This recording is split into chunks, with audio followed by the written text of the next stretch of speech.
and like 5 minutes later, Delta Group shows up with their warships and begin firing on the already sinking frigate. They hit the magazine, the frigate explodes, rapidly sinks to the ocean floor. At this point, naval leadership is like, okay, Jesus Christ, everybody stop killing things. We need to figure out what all happened. We got to keep this proportional. Remember? How the hell is this proportional at this point?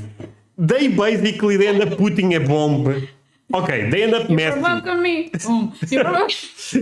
Oh my, this is out of control. Yeah, this word proportional does not mean what Americans think it means. I have to be honest. Sarah. What? Do you remember what I told you about the US military being crazy strong? Oh, I remember. Yes. Okay, pay attention to this title. America obliterates half of Iran's navy in 8 hours. In 8 hours? Yeah, this is a crazy title. And guess what? This is a real story. Oh, okay. Yeah, say hello to our friends. Hi, guys. My friends, thank you so much for all the support. We really appreciate that. Sarah, you know this, but I prefer to react with you. Oh. And they also prefer me to react with you. So this is a win-win situation. That said, ask them for the most important thing. Leave a like, thumbs up. And if they subscribe, you make our day. Perfect. Link below, my friends. Let's go into this. Ah, yes, the time that the U.S. Navy got upset and destroyed half of Iran's entire naval fleet in a single 8-hour workday. Wow. Today we're talking about Operation Praying Mantis. But real quick, this video is sponsored by Zydax Custom Gaming PCs. Okay, sir, actually, before we go into the video, let me introduce you this gentleman. His name is Nick, goes by Fat Electrician. Fat Electrician. He's not fat. He's not fat. He's just the name of the channel. Okay. And very funny guy, amazing at storytelling and crazy knowledge when it comes to the US military. Okay. This is a great video, by the way. They are all built right here in America with American-based tech support and a lifetime warranty. It's the computer that I use and the one that I would recommend. I'll have them linked down below if you want to check them out. Let's get to this video. All right, important background info. 1980, Iraq decided to invade Iran. Why? Don't really care. Not pertinent to the story. However, at the end of that war, Iran decides, hey, we're going to pull a page out of the old Art of War by Sun Tzu. We're going to cut off the enemy supply lines, deprive the enemy of nice things. It's going to work out great. Iraq's got a weak navy. We're going to wipe out their navy, and then every time they send out an oil tanker through the Persian Gulf, we're going to blow that up. So they can't sell any liquid dinosaur. They can't make any money. They go broke. We win the war. Hooray. It's a great plan. Good plan. It's a great plan. The problem is... never mind. Never mind. There is no problem. Let's continue. Okay. Solid plan. So they do exactly that. Then Kuwait comes out of left field and they're like, hey, we've been financially backing Iraq through this entire war for the past 7 years. We need to make sure they win so we can get our money back. So we're going to go ahead and let Iraq use our oil tankers to export oil. So Iran is like, well, that's an easy problem to solve. I'll just blow up all the Kuwaiti oil tankers as well, which is exactly what they do. But here's the catch. Kuwait... Actually, sorry.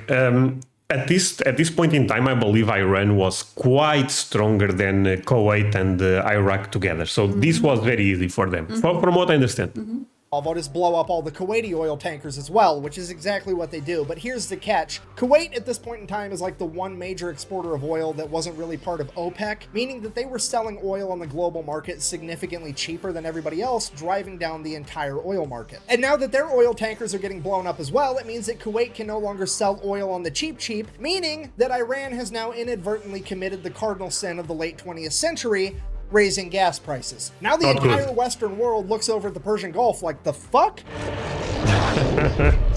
The ghost of Sun Tzu's sitting there shaking his head like, that's the one exception. I would have messed with any supply line except for that one, because we all know what happens next.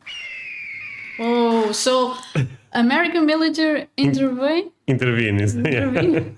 Well, Yeah.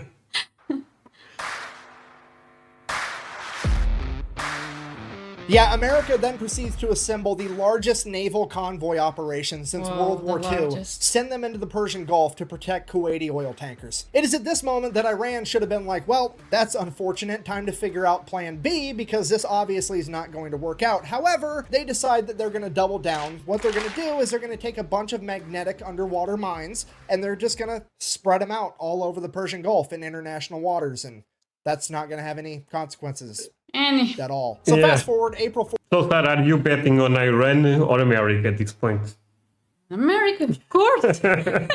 14th, 1988, the USS Samuel B. Roberts, a guided missile frigate, which is basically brand new at this point. This is like its first big operation, is out there escorting a Kuwaiti oil tanker, and it runs into a minefield, hits a mine, blows up the keel of the ship. The keel is this bottom part right here. It like supports and stabilizes the structure of the entire ship, and it gets blown completely in half. At this point, the only thing holding this boat together is the actual deck. 1 second, everything's fine. The next second, there's a 15-foot wide hole in the bottom of your ship. Everything's on fire and water is rushing in. The USS Samuel B. Roberts took on half of its weight in water in the first minute. This is a catastrophic amount of damage that would sink 99% of ships, but as fate would have it, the crew of the USS Samuel B. Roberts had already been winning competitions for having the best damage control crew in the Navy. So the entire crew gets to work. They're putting out fires, they're plugging holes, they're literally cinching the hull together with steel cables trying to stabilize it, because the only thing holding it together is a deck at this point. Over the course of the next 5 hours, the entire crew fights their ass off and somehow manages to get the situation under control and limp the ship all the way back to Dubai, where they can get it to a port. And the most... They end up saving the ship. Kind of crazy, because it seems like 99% of the cases the ship will go down. Now, sir, there is a word that they love in America. The name is revenge. There is 2 words: revenge and proportional. Okay. But America tends to go crazy on both. Explain. You'll see. Okay. The incredible part of all of it, not a single American was killed, only 10 men were injured during the fire and the initial explosion. So the crew survived, the boat's basically completely destroyed. Then America sends in an underwater crew, figure out what happened. They find the remnants of the mine, they check out the other mines. Yep, they're Iranian. At this point, now somebody has to inform the president, because this is a big deal. And the president at this point in time is, let me check my notes, fucking Ronald Reagan. I'm from the government and I'm here to help. So they go ahead and they... Okay, I don't know a lot about Ronald Reagan, but I believe a lot of Americans end up liking him back in the day. And I also have an idea that he was a bit aggressive when it comes to wars. But this is just my idea. I don't know a lot. Brief Ronald Reagan on everything that happened. He's super happy that everybody survived, and he's like, okay, well, here's what we're going to do. We're going to issue a proportional response. And what the U.S. Navy heard was... All right, so here's the plan. Iran currently has 3 oil rigs... Sorry, my friends, actually, tell me in the comments how popular was Ronald Reagan, because he's a president that they talk a lot, but... I know more about Washington, Abraham Lincoln, the historical ones. But I think in the modern era, let's say, recently, Ronald Reagan is crazy popular also. But I could be wrong. So, my friends, feel free to tell me. The Persian Gulf to tell us. Yes. that are not being used for drilling oil, but as military bases for their naval operations. So the US Navy is going to go ahead and take out all 3 of those. Now, I don't really know what the guided missile frigate to oil rig exchange ratio is, but we're going to go ahead and err on the side of caution and say that it's not quite proportional enough yet. Oh god.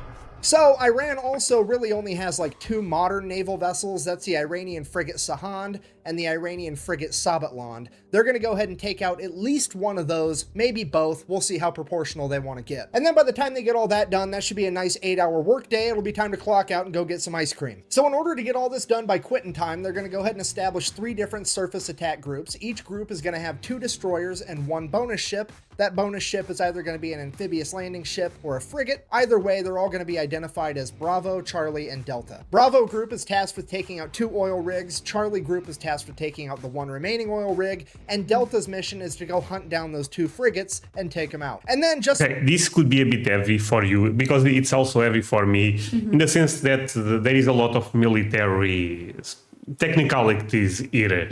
But basically, they are sending, a crew to destroy the Iran Navy. It's very easy to understand, right?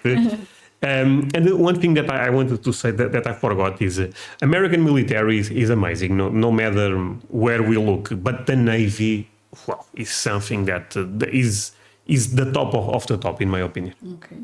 For insurance purposes, we're also going to have the USS Enterprise parked right outside the Persian Gulf to provide air support, you know, in case we need it. So, April 18th, 1988, 4 days after the mining of the USS Samuel B. Roberts, Operation Praying Mantis goes into full swing, and Bravo Group shows up at their oil rig first. At which point, they radio over to the oil rig and inform them that they will be blowing it up in 5 minutes and that they should all leave. So, a bunch of people start leaving. They Just hop in tugboats 5 minutes? That's enough there. take off. Bravo Group, seeing that they're making an honest effort to actually evacuate, agrees to give them 15 more minutes. So, fast forward. See, how kind.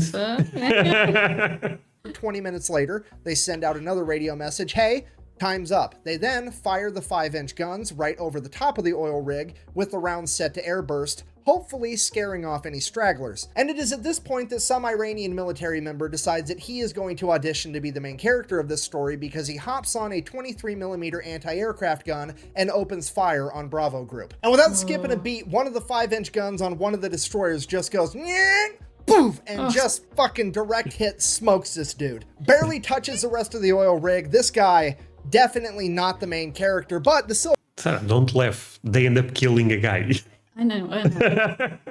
silver lining, he at least made it into the credits as Baloney Miss Cloud number 1. Now, obviously, I'm paraphrasing here, but at this point, Bravo Group radios over to the oil rig one last time, something along the lines of, hey, does anybody else need to find out what it's like to chew 5 gum? Are you fuckers ready to quit? The oil rig finally radios back and is like, yeah, please cease fire. We're gonna leave. So all the Iranian military members leave. Bravo Group decides to open up on it for a little bit with the 5-inch guns before sending over a couple of Hueys full of Marines. The Marines hop out, place some demo charges, hop back on the helicopters, take off. The entire oil rig blows up, and already things are getting more proportional. Oh, yeah. I think now this is fair, right? America should be done. They end up doing a lot of distraction. Job is done. Job is done. Let's continue. And while all that was happening, Charlie Group made it to their first oil rig as well, and pretty much the exact same thing played out. The only differences were Charlie Group didn't have Marines to place the demo charges, they had Navy SEALs, and when the Iranians opened up with the 23mm anti-aircraft guns, they just decided to keep firing 5-inch shells at the oil platform until it burst into flames and burnt the entire thing to the ground. At which point, the commander of the destroyer kind of looks over at the Navy SEALs and is like, sorry, I guess you guys get to sit this one out. Oh, mission got canceled? Good. And while all that's going down, Bravo Group's already making their way over to the third oil rig, at which point they pick up something on radar, and it's definitely another enemy ship headed right towards them. And at this point, you have to remember, this is the late So 1980s. the enemy don't give up? Yes, I don't think they... Iran, from what I understand, was actually strong even at this time, Of course, comparing with America, no, but in the Middle East, it was a strong country. Another enemy ship headed right towards them. And at this point, you have to remember, this is the late 1980s. None of the American sailors have seen naval warfare on this scale. The pucker factor is on. They are getting harpoon missiles ready, and they are about to get in like one of the biggest naval fights since World War II. At which point, whoever's in charge of Bravo Group decides to take a deep breath, and they're like, okay, let's send up a helicopter real quick just to verify that it's actually an enemy ship. So the helicopter goes up, radios back to Bravo Group. It's definitely a warship, but it's a Soviet destroyer. At which point everybody's like, what? What is happening right now? So they I actually don't remember. I saw this video, but I didn't remember this part. A Soviet destroyer. Oh boy.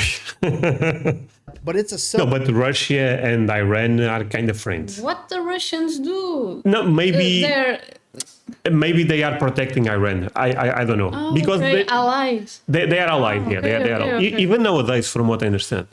Soviet destroyer. At which point everybody's like, what?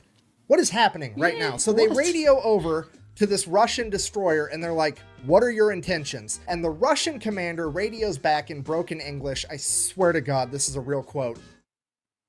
I'm just here to take pictures for history. Look, I know that I bash on the Soviet Union and communism every single chance I get, but this time around, I got to give it to them. These guys know how to party. Just straight up rolling into the middle of the largest naval operation since World War II to eat popcorn and watch. It's incredible. At this point, Iran finally figures out that there's something going on, but they don't really know what, so they just begin attacking any ship they can find, and the first ship they found was a civilian cargo ship called the Willie. Okay, so relax, Sarah. This is just getting started. The Russian guys are taking photos. That's it. attacking any ship they can find, and the first ship they found was a civilian cargo ship called the Willie Tide, that they begin attacking with boghammer-style speedboats. So the Willie Tide radios for help, the USS Enterprise responds by sending up a bunch of A-6 intruders, as well as F-14 Tomcats. The A-6 intruders... The other jet, I don't know, but this one, the F-14, is a legendary jet. Okay. And that appearing in top... Nowadays... No, nowadays this is trash. And it's not trash, but they have much better. Nowadays, forget about it. But back in the day, it was maybe the best jet in the world. Okay. Maybe. Right, my friends? I think I'm not... This jet ended up appearing in the Top Gun movie. Okay, that's I believe that's the jet. Show up, start dropping cluster bombs. They end up hitting one of the speedboats and scattering the rest. Sorry, let's go back a bit because we end up talking. By sending up a bunch of A-6 intruders, as well as F-14 That one, I don't know. The A-6 intruders show up, start dropping cluster bombs. They end up hitting one of the speedboats and scattering the rest. The civilian cargo ship is saved, hooray. Cutting back to Charlie Group, now there's an Iranian fast attack ship coming right at them. So they radio over like, hey, yeah, we're kind of going around blowing up all your stuff, but also we've got a very specific list. You're not on it, so how about you just go away and we'll forget we saw you. The Iranian fast attack ship messages back, sounds good, we'll do that. And then they just keep driving right towards them. And then this Iranian fast attack ship gets within like 15 miles of Charlie Group, which is like... Wait, sorry, we end up laughing, but I believe they end up not... They said they are going away, but they are not going away. Wait. Oh, okay. They're just joking? Maybe they are bluffing or something, yeah? Okay, let's see. Back. Sounds good, we'll do that. And then they just keep driving right towards them. And then this Iranian fast attack ship gets within like 15 miles of Charlie Group, which is like point blank range for a naval battle. Charlie Group radios again, dude, what are you doing? You are provoking me. I'm following orders. And then they proceeded to lock their radar on Charlie Group, which Charlie Group can see. At which point Charlie Group immediately launches 5 missiles directly at the Iranian vessel. The Iranian vessel fires a harpoon missile back at Charlie Group. Both groups now have missiles in the air screaming towards one another. The Americans launch countermeasures, shooting up chaff rockets that end up catching the harpoon missile, detonating it in midair. The Iranian vessel, on the other hand, did not have any countermeasures capable of stopping the newer technology behind the American missiles, and it would end up getting sunk pretty much immediately. Then, before anybody can really even fully digest what just happened, radar picks up 3 Iranian F-4s screaming towards Charlie Group. Charlie Group then turns, fires a bunch of surface-to-air missiles at the F-4s. The F-4s see them coming. They're like, oh shit. They pop a U-turn and try to outrun them. F-4s, while they are extremely fast, can't outrun missiles, so one of the missiles ends up blowing a wing off one of the F-4s. Now America has taken out an entire naval vessel and an F-4 that they did not plan on taking out, and it's throwing off all of our proportions. And because of that... Yeah, this is completely out of control at this point. Exactly. But to be fair, I think this is not Americans' fault. America, land of the free and also amazing food and amazing people. My friends, look, real talk, I'm coming to America this year. I cannot wait. This is taking so long, but guess what? You can follow me here. Andrea, why is that important? I may post updates about my trip to the US, and also there is a lot of videos that get blocked on YouTube. They may go here. Twitch, maybe not, okay. But I may stream there one day, who knows. But Facebook, Instagram, X, follow me in all of those. Links below on the description. See you there, my friend. And let's continue with this. Or maybe they end up going a bit too crazy, to be fair with Iran here. But they are also provoking, so, Yeah. So I actually said something that I have to correct myself. I said that the American Navy is the best, but the Air Force is also amazing. Never mind, they are both everywhere. They are good everywhere. American leadership orders Bravo Group to stand down. We're not going to go take out that third oil rig. And right as soon as that order gets given out, Delta Group chimes in and is like, hey, we found that frigate we were looking for. So now nobody knows what to do, because on one hand, things are already getting out of control, but on the other hand, we really want to take out these frigates. So American leadership decides, well, we might not even have to make a hard decision. Maybe that's not even the frigate and the radar's wrong. Why don't you go ahead and send a couple A6 intruders over, do a flyby. They can verify that it's actually this new modern frigate, and if it is, we'll make a decision from there. Or so they thought, because the A6 pilots are about to decide that they are in fact the main characters of this story. You see, the USS Enterprise and its aircraft aren't really supposed to be doing a whole lot, they're more or less just there for insurance. In fact, they're only allowed to engage the enemy under one of two conditions. One, the President of the United States signs off on it, which is actually what happened with the speedboats earlier, or two, they get fired upon first. So they got told to go fly by this boat to verify that it is in fact the new modern frigate, but they didn't get told how to fly by the boat, so they drop down 50 feet above the water and just gun it, and they buzz the entire ship. So the ship opens fire with its AA guns, but these planes are so low to the water, the AA guns can't actually aim down low enough, so all the anti-aircraft fire goes right over the top of them. They continue to stay low enough till they get out of anti-aircraft gun range, and then they pull up, at which point the ship launches a bunch of surface-to-air missiles at them. They drop chaff as a countermeasure. Okay, so the Iran frigate, or the Iran ship ended up attacking the US jets. What do you think is going to happen now? Explosion everywhere. Everywhere? I don't know. Yeah. In this moment are crazy. No big deal. Everything is They crazy. then go around, do a U-turn, send a radio message to this frigate, "I'm going to sink you now," which they can now legally do because remember, the ship fired on them first. Yep. Yeah. To one of the classic blunders. So the A6 fires an anti-ship harpoon missile, and the second they pull the trigger on that, the fire control team from the USS Enterprise is like, "What the fuck are you doing? We're not supposed to be killing things yet." And the A6s are like, "Look, they fired at us first. Them's the rules." And the USS Enterprise is like, "Holy shit, okay, I guess. Let him have it." Then the harpoon missile finally makes impact. It's a bullseye. The A6s do a U-turn, go, drop another 500-pound laser-guided bomb right through the deck of this frigate, fly past it, do another U-turn, come back, drop a 1,000-pound bomb on it. Then they radio over to the Enterprise and like, "Yeah, it's definitely gonna sink. We're gonna head back." So the A6s take off, headed back to the Enterprise, and like 5 minutes later, Delta Group shows up with their warships and begin firing on the already sinking frigate. They hit the magazine, the frigate explodes, rapidly sinks to the ocean floor. At this point, naval leadership is like, "Okay, Jesus Christ, everybody stop killing things. We need to figure out what all happened. We got to keep this proportional." Remember? How the hell is this proportional at this point? They basically end up putting a bomb. Okay, they end up messing. Provoke on me. Boom. You provoke. Oh my, this is out of control. Yeah, this word proportional does not mean what Americans think it means. I have to be honest. So they start radioing back and forth. Everybody's figuring out what everybody did, if anybody's hurt, what's going on, the whole story. And then as the A6s are making their way back to the USS Enterprise, guess what they happen to fly past? What? The other modern frigate. So now the entire US There is no way they are going to sink that one. I don't know. Navy's looking at this last frigate like SpongeBob looking at a jug of water. Yeah. I don't need it, but I have to.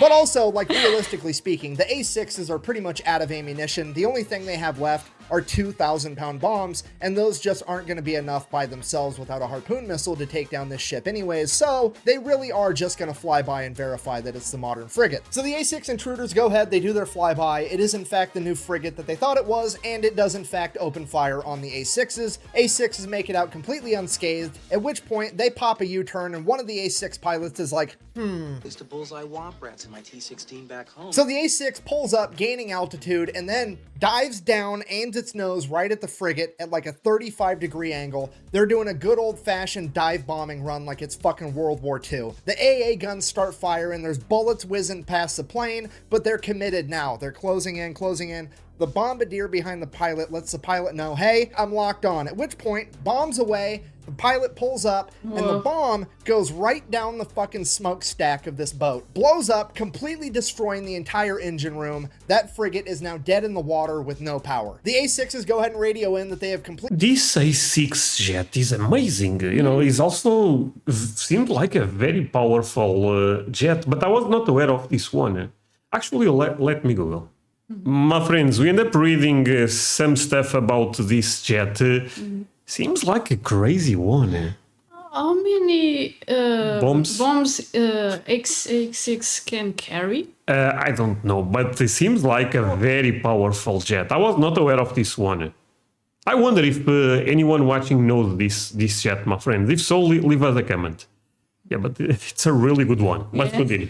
Completely disabled this frigate, at which point the American leadership calls a complete ceasefire. They're going to go ahead and let that frigate survive, get towed off, potentially be repaired. With the See, at the end of the day, Nice one. nice, some compassion. U.S. Navy having effectively disabled or destroyed over half of Iran's functioning navy, the U.S. military decides to call it a good day, ends Operation Praying Mantis, we all get to live happily ever after. Except, Oh, okay. Before we see the except part, the first time I saw this video, I honestly thought it was, oh, this maybe is over exaggerating the story. Yeah. I ended up going online, finding another videos, and this is a real story. Whoa. It's crazy, and they did this in Alpha Day. Brutal. later that night, Iran decided that they wanted to fight a little bit more, and Oh, they man. launched a bunch my of Silkworm God. anti-ship missiles at America. Yeah, the IQ there They don't give up. is not the best. I have to be honest. We all get to live happily ever after. Except, later that night, Iran decided that they wanted to fight a little bit more, and they launched a bunch of Silkworm anti-ship missiles at American vessels. Luckily, no American vessels were actually hit. However, this is now a huge political problem because America has been mad at the fact that Iran even had Silkworm missiles for years at this point, and the American government has made it very clear to Iran that if they ever used them, they would be going to war with America. Period. That's set in stone. So the Reagan administration, not wanting to kick off World War III in the 1980s, reaches out to the Iranian government and is like, here's what's going to happen. You're going to go ahead and admit that that was an accident. I'm going to sweep it under the rug and we're never going to talk about it again. Because if this makes headline news and the American people find out, I'm going to have to get real proportional around here. So Iran's like, okay. Even more. my Now, instead of destroying, in this case, they destroy half of the country. Yes. Okay, fine, whatever, it was an accident, let's sweep that whole thing under the rug. But I am still going to take America to international court to try to prove that it was a war crime to take out my oil rigs, that way I can get reparations and make America pay for it. So they go to international court, they lay out the case. The international court is looking at America like, okay, well, first of all, you're the fraction people. I don't know how you think that this is proportional, but it definitely wasn't. Second of all, according to the Amity Act, you absolutely should not have attacked their oil rigs. This is probably a war crime. At which point the representative for America is like, well, actually, if you read the Amity Treaty between Iran and the United States, it only talks about ships and boats. It don't say shit about oil rigs, meaning I wasn't obligated to not attack those oil rigs. At which point the court is like, No, there is no way they are going to get away with this. hold on. Fucking, he's right, son of a bitch. Okay, well, I guess America's innocent, because I've said it once and I'll say it again. It's never a war crime the first time. And now for the best part of the entire story. America now proceeds to go over to Dubai, pick up what's left of the USS Samuel B. Roberts, tow it all the way back to Maine, then take the ship out of the water, get it Maine is a state in America. in dry dock, cut out the entire damaged section of the ship, including the engine compartment, build another module to fit in its place. This thing weighs like 300 tons. They jack it up, weld it right where it's at, get everything rehooked up, reconnected. And this boat is back out on the ocean 1 year later on April 1st, 1989. Fine. It then goes on to get recommissioned and serves in the Navy until 2015. I mean, playing Battleship against America's gotta suck, right? Like, haha, I've sunk your frigate. And America's like, first of all, no, you didn't. Second of all, fuck your entire Navy as it picks up your board and just throws it at the wall. So in conclusion, if you do ever find yourself being the leader of a foreign nation one day, the best advice that I can possibly give you is A, do whatever you can to not raise gas prices, and B, whatever you do not fuck with America's boats. We do not like that shit. Thank you for watching. Best way to support the channel is Don't like, mess with comment, us. subscribe. Maybe go buy some merch at thefatelectrician.com. Quack bang, out. Okay, basically, I'm not sure if you are aware, but they have this quote. I also end up learning, reacting to Fat Electrician, that they always say never mess with American boats. because this is not the first time they do something like this. You know, Now I understand. now you understand. Yeah. Great video, right? Yes, yes. No, Fatal Attrition is super funny. Goes super fast, you know, Yes, at telling. But he's a funny guy. He's yeah. funny guy, and he's easy to follow, even though he goes fast. But Yes. yeah, Sarah, say goodbye to our friends. I keep saying my friends, our friends. Bye, guys. Bye, our friends. See you guys in the next one.